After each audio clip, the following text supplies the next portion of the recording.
हेच ते इंदापूर तालुक्यातील पळसदेव गावातील पळसनाथ मंदिर।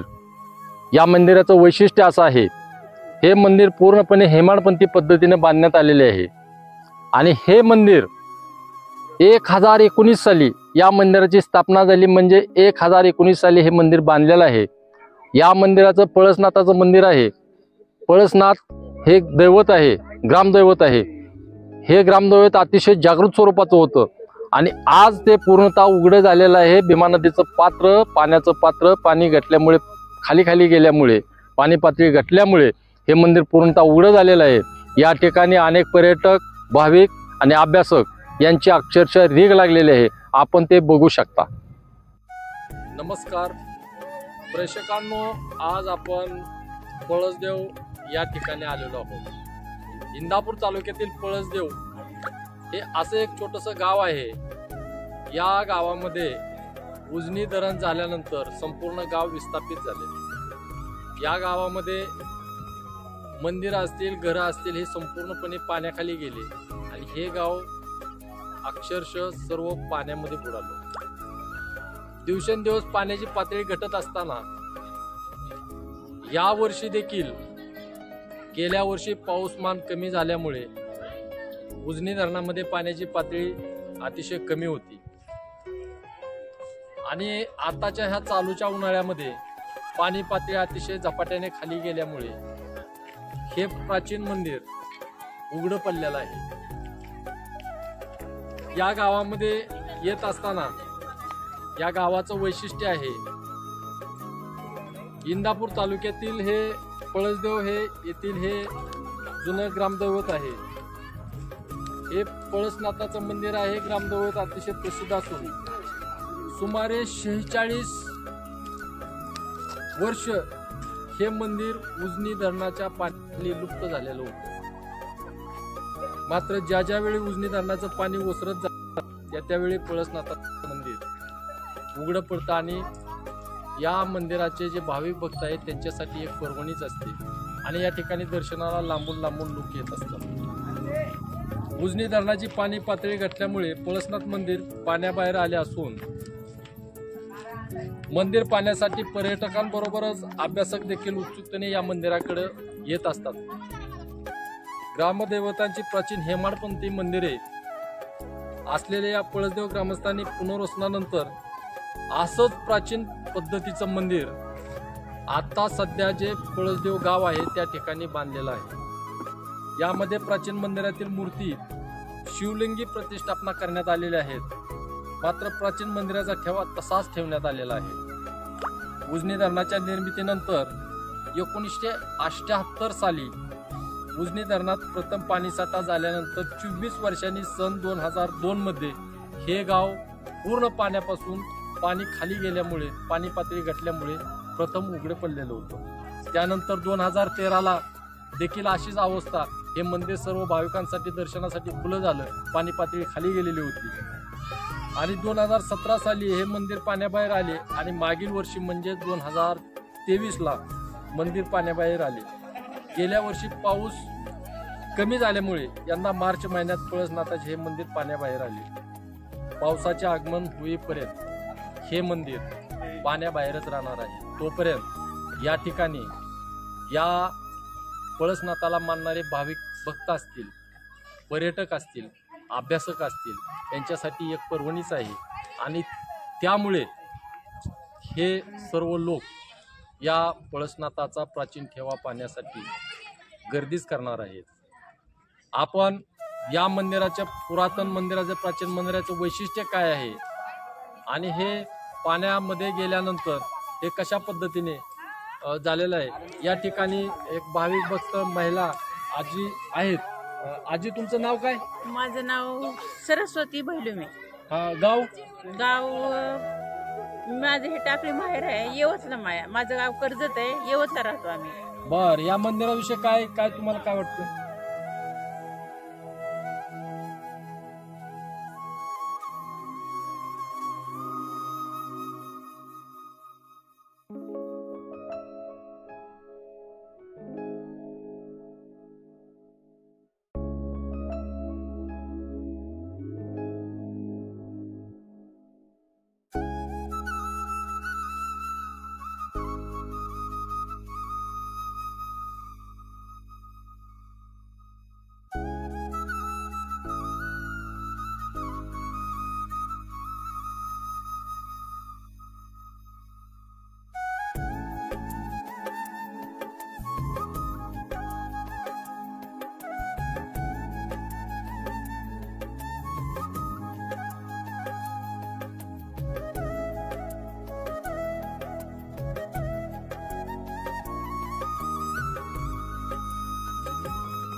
पलीकडलं ना